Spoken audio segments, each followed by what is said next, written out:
오늘은 예수 그리스도라고 하는 제목으로 함께 나누려고 하는데요.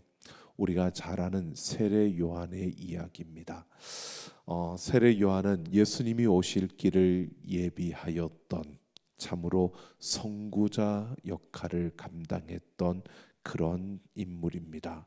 세례 요한에게서 예수님이 세례를 받으셨고, 또 그 예수님을 향하여 요한은 바로 메시아, 세상 죄를 지고 가는 어린 양이라고 그렇게 칭하며, 그 예수님이 자신이 준비하고 외쳤던 바로 그 메시아임을 그는 분명히 보여주는 그러한 인물이었습니다. 참으로 그런 중요한 역할을 감당하던 세례 요한이 헤롯 왕의 부도덕한 행위를 공개적으로 비판하다가 옥에 갇히게 됩니다. 요한은 옥에 갇혀서 많은 생각을 했을 것입니다. 자기의 그 운명이 앞으로 어떻게 될 것인지 어느 정도 그는 생각할 수 있었을 것입니다. 자신이 걸어왔던 그 상황을 돌이켜보면 자신에게 세례를 받으러 오던 이들에게 독사의 자식들이라고 외치면서 바로 하나님의 진노와 심판을 그들에게 전했습니다. 그런데 실제로 세상이 변화될 그런 조짐은 전혀 보이지 않고 있습니다. 분명 자신에게 세례를 받으러 오셨던 예수님, 그분이 새로운 세상을 만드실 메시아라는 이러한 생각을 했는데, 지금 자신은 감옥에 갇혀 죽게 되어 있는 바로 이런 상황입니다. 그러니까 분명히 메시아가 오시면 새로운 날이 시작되고 새로운 날이 일어나야 하는데 아무런 변화가 없는 것입니다.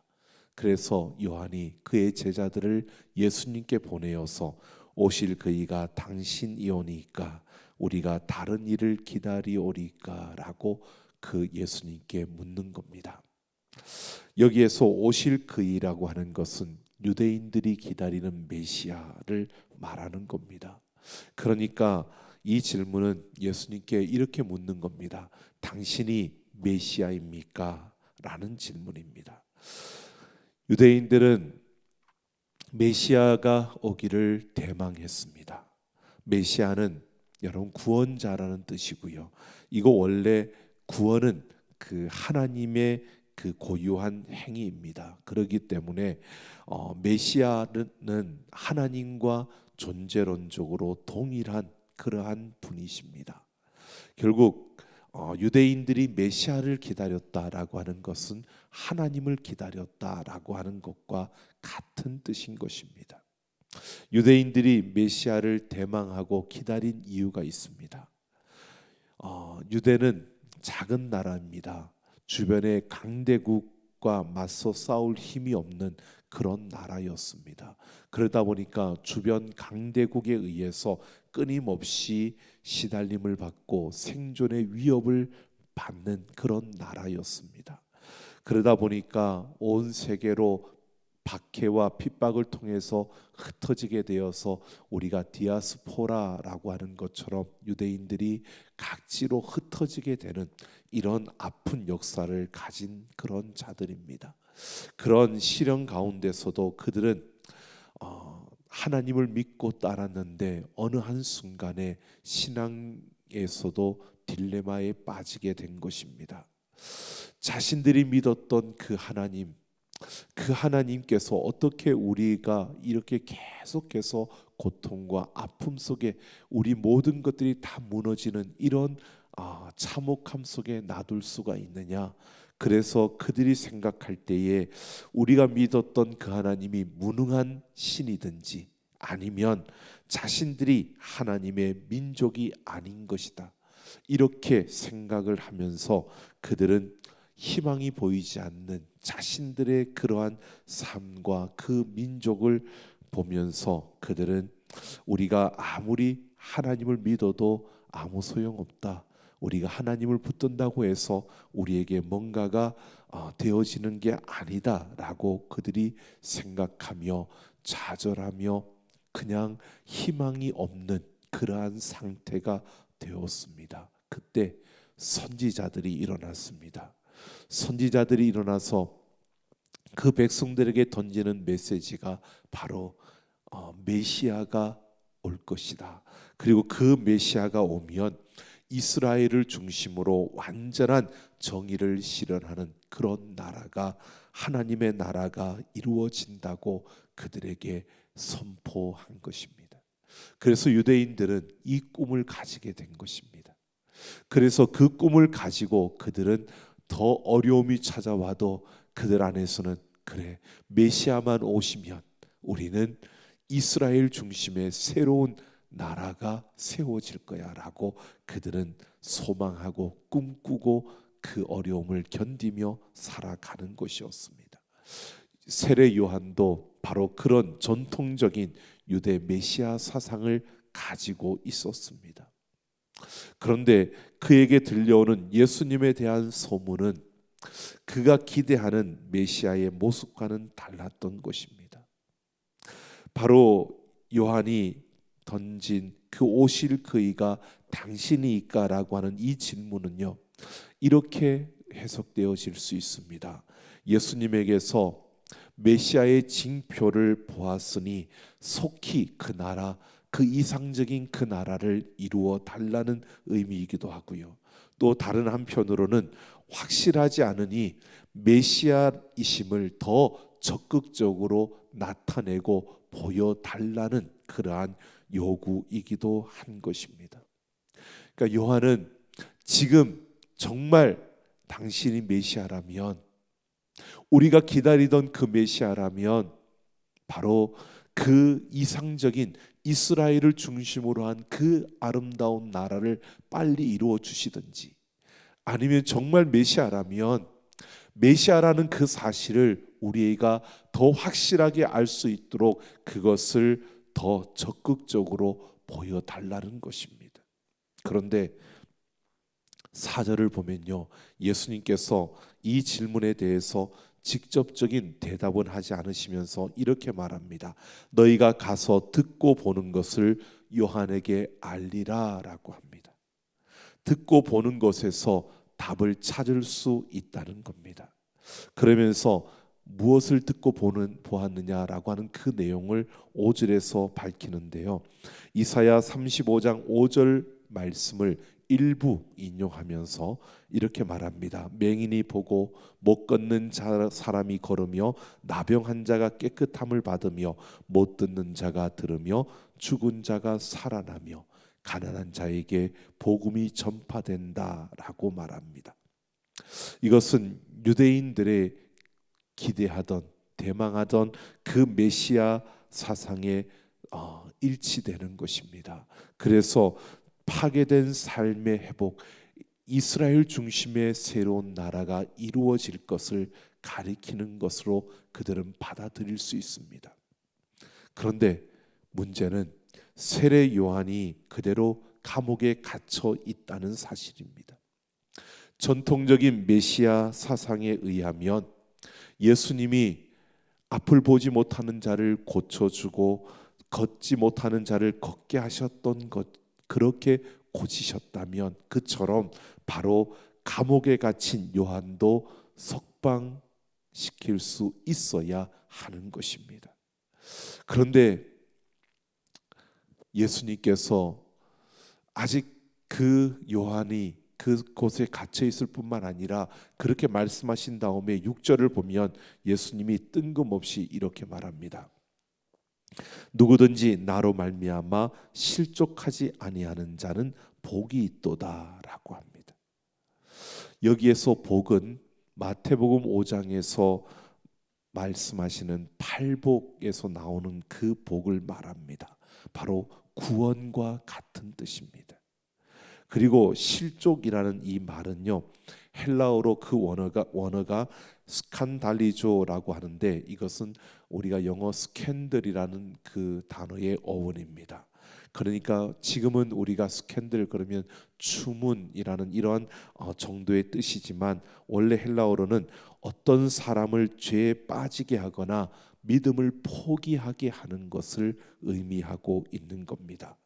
그러니까 이렇게 말하고 있는 겁니다. 예수님이 메시아라는 사실에 대한 믿음이 흔들리지 않는 사람은 복이 있다라고 말하고 있는 겁니다.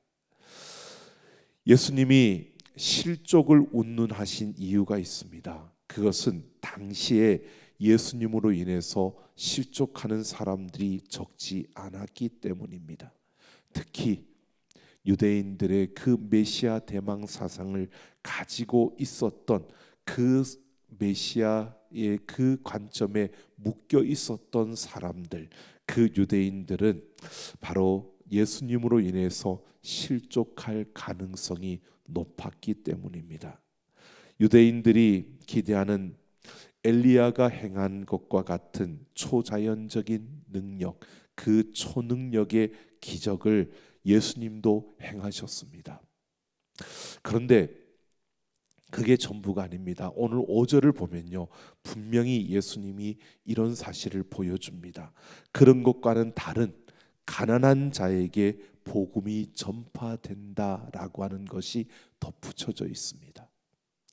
그러니까 예수님께서 능력을 행하시는 이것만이 메시아라고 생각을 하고 그 능력이 나타나는 것을 유대인들은 기대하고 보았는데, 오늘 5절에서 분명히 말하는 것은 가난한 자에게 복음이 전파된다는 사실을 말합니다. 엘리야를 연상할 수 있는 초자연적인 그 기적만이 아니라 구원의 새로운 차원인 팔복을 연상할 수 있는 바로 가난한 자를 동시에 거론하고 있는 겁니다. 이것은 우리에게 이런 사실을 보여줍니다. 유대인들의 전통적인 메시아 사상이 예수 그리스도를 통해서 새로운 차원으로 승화되었다는 사실을 강조하고 있는 겁니다. 즉 그들이 기다리던 메시아 엘리야처럼 그렇게 능력을 행하는 그런 메시아인데, 그런 그들이 가지고 있던 메시아 사상이 이제는 예수 그리스도를 통해서 새로운 차원이 되었다는 사실입니다.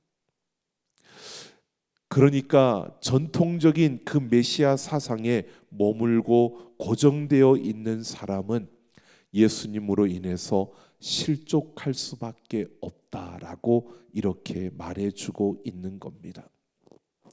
예수님으로 말미암아 실족하지 않고 참된 복을 받을 수 있는 사람, 그런 사람은 누구냐 하면 바로 엘리야의 초자연적인 능력과 기적을 기대하고 그것을 바라는 자가 아니라 예수님의 메시아의 비밀, 그 비밀을 믿는 자를 말하는 겁니다. 그 비밀은 바로 예수님의 십자가의 죽음과 부활입니다.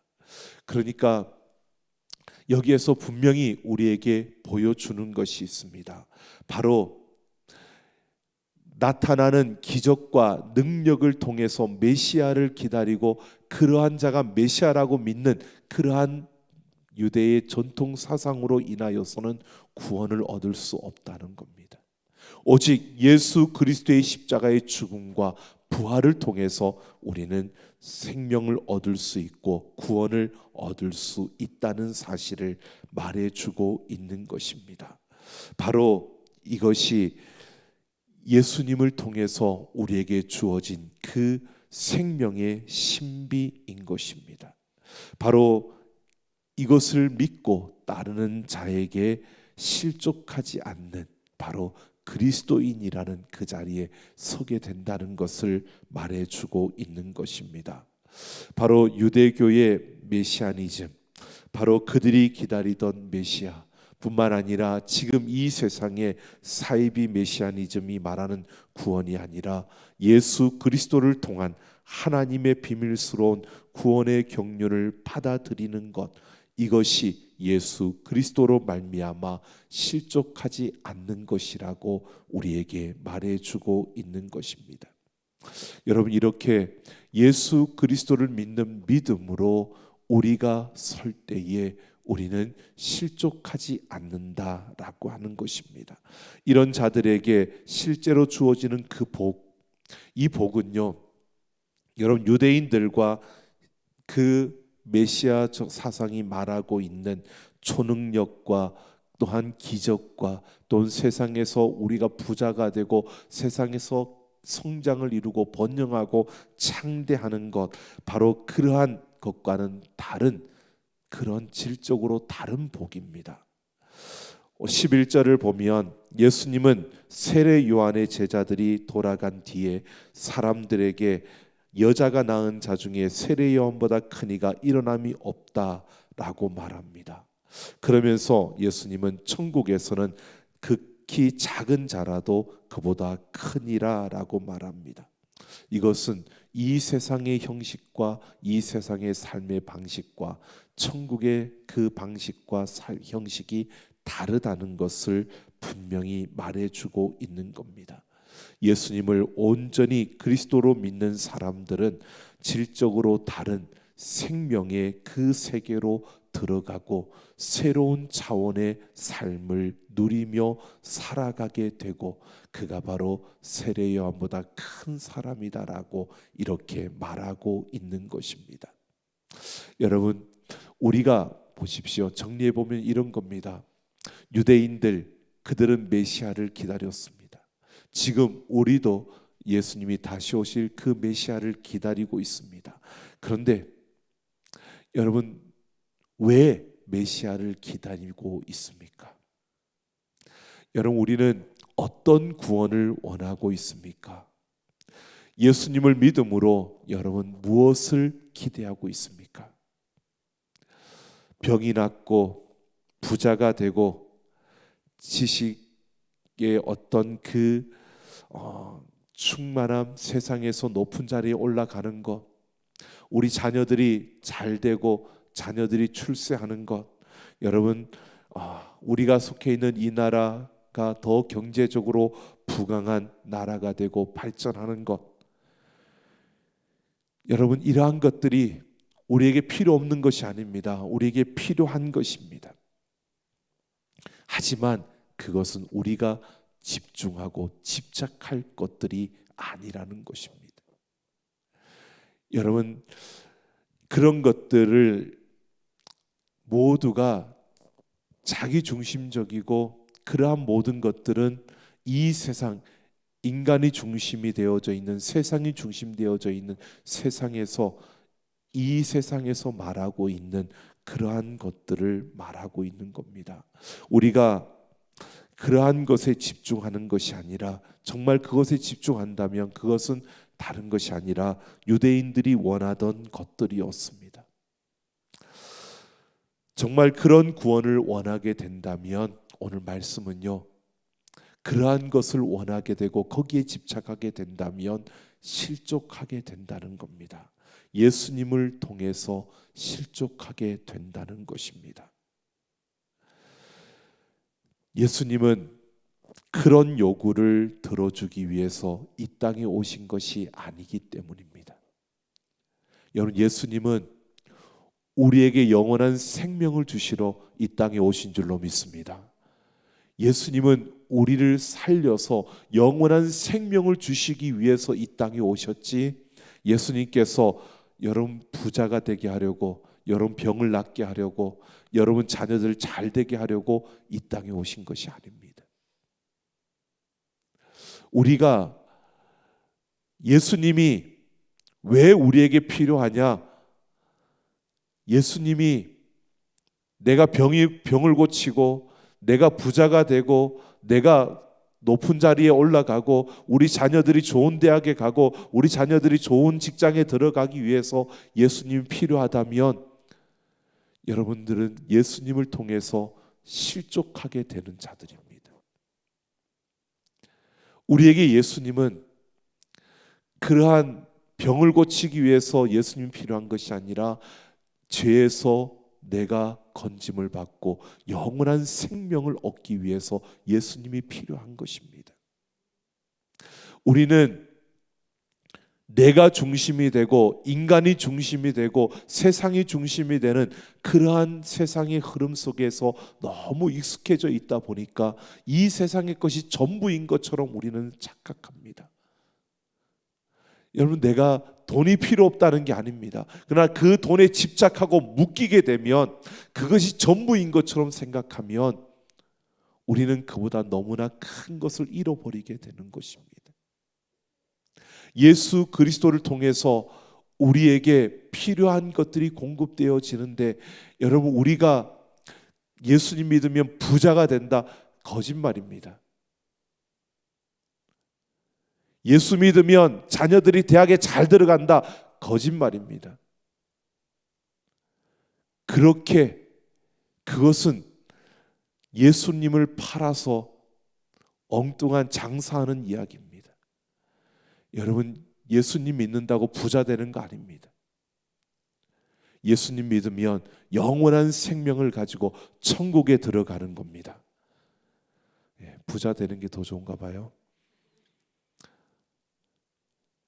우리는 분명히 보아야 합니다. 유대인들이 메시아를 기다렸지만 그들이 기다리는 메시아는 빨리 오셔서 우리를 병을 고쳐주시고 우리를 이 억압에서 건져주시고 이스라엘이라는 그 나라가 새롭게 견고하게 다시 세워지는 그런 메시아를 원했던 겁니다. 그래서 예수님으로 말미암아 그들은 실족하게 될 것이라고 말씀하고 있는 겁니다.